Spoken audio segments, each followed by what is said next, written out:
Kyle reviewed. Like and subscribe. Hey guys, just finished watching Black Lightning, Season 3, Episode 7, The Book of Resistance, Chapter 2, Henderson's Opus.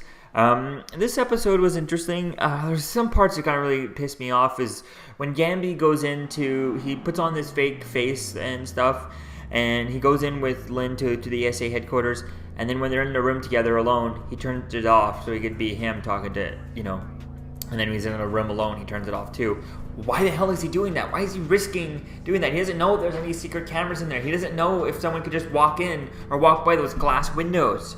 It's just so stupid that he would even take that off, and they do it just for to tell us, the audience, that it's Gamby. We know it's Gamby. We've been watching this show for the whole season. He's been using that same face the whole time.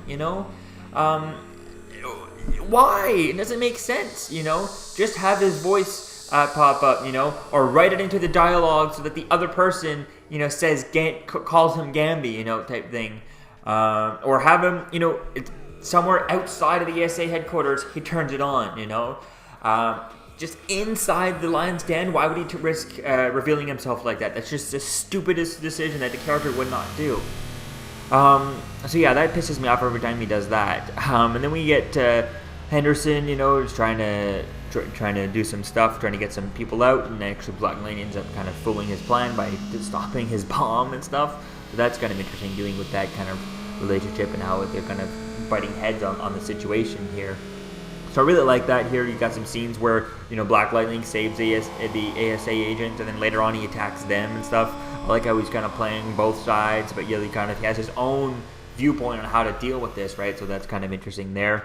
I would like to see some sort of setup for Crisis, so we'll have to wait and see. Maybe it'll be next week, if I'm not mistaken. No, not next week. We have another 2 weeks, so we might have one on the December 2nd, and then it'll be December 6th is when we have another episode of, I think we have another episode of Black Lightning, and then it'll be December 8th. We'll have to wait and see as to where things go. December 8th will be the crossovers, maybe December 2nd. So hopefully we get something just to set us up and to kind of, maybe we see him get sucked into the crossover, pulled over to the other Earths on this side of the show. I think that'd be really cool to see that. I wish we'd get some sort of teasers of that, and be some red, a red anti-wall manner type thing. It could be fun to see as to where things go with this show. The Grace storyline was kind of interesting. Her not able to control her powers. It's just unfortunately the young teenage Grace, like her name here the teenage Grace, the actress who they casted as to play her, is not able to act. I'm not to understand, because they've seen a lot of actors half her age, her able to pass off acting, whereas she just seems like she has a stone face on her. She almost acts like Ruby Rose, where she doesn't, just flat. There's nothing, no emotion, no, I understand she's supposed to be kind of somewhat stone-faced type thing because of, that's the feeling I thought it's going with, but it's just every time we see her, and they only used to show her bits and pieces when she was bouncing back and forth in between. It's just, and then the younger teenage Grace is not really acting. It's almost as if she's told not to. It just comes off very, very, very flat and wooden. There's no emotion, and then all of a sudden it switches to the Grace we know there. Was it Chantel Thuy? The adult Grace there, the female Grace. She's able to act, cry, and all that stuff. It's perfect. It's amazing. It's just kind of the contrast there is so kind of off-putting, and it makes the teenage Grace just look so bad and so kind of no emotion.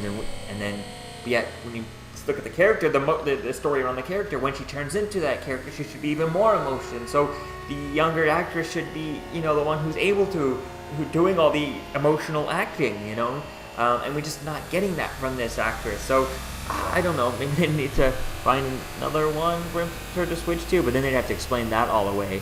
So I guess they have to stick with her, but there's just no acting there. It's just kind of driving me crazy. And then the whole Khalil storyline, Gammy has the two videos of the two Khalils and can't see that the two are the same because he just has glasses on. Then again, why don't no one recognize Jefferson Pierce of Black Lightning and all that stuff? Against the whole Clark Kent Superman thing. But we'll have to just wait and see where things go. I wish we got some update on Odell. We just got some lines saying that he's kind of in recuperating. I wish we kind of saw that. Maybe what he's doing.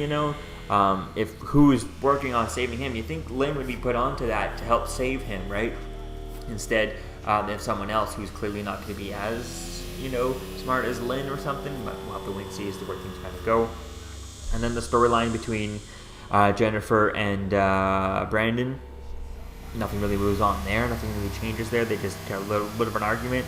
So we'll just have to wait and see as to where things go. No Tobias this episode, which is good, and like they kind of go completely different ways with him. They're kind of retreading same stuff we've been treading before with him, and stuff that because we keep using that character. And he's pretty much a copy of Wheels Disc from Daredevil, which was amazing. And it's an interesting idea, but it's just kind of do something different, do something that they haven't done, do something you haven't done, change them up completely. So it just feels like a different sort of character type thing, So yeah, all in all, this episode was kind of okay. I like the Black Lightning stuff, so nothing super duper.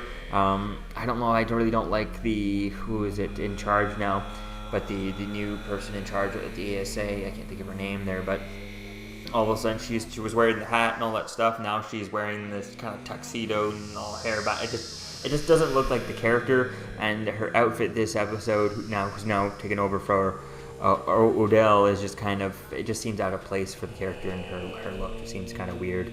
I don't understand why she wouldn't just keep the same, somewhat the same style, maybe less stuff. And then when they're going in as the ASA, she only has, like, everyone has these, automatic weapons, and she has this little handgun, which is like, why would she have the handgun? Wouldn't she want to have, an automatic weapon just like everyone else? It just seems a bit silly. But yeah, so we'll have to wait and see. I like the ideas of where things are going, so we'll just have to wait and see as how things go. I can't wait to see as to how Crisis affects the rest of, or for season 4. So let me know what you think, guys, about this episode in the comments below. Season 3, episode 7, and I'll see you guys in the next video. Peace. Okay, Kyle has a YouTube channel called Kyle Reviewed. It's about Marvel and DC. I happen to know a little bit about DC since my initials are DC. All right, so if you like Kyle's interviews and videos and reviews and everything like that, then like and subscribe. If you don't like them, well, maybe you're just not a comic book fan.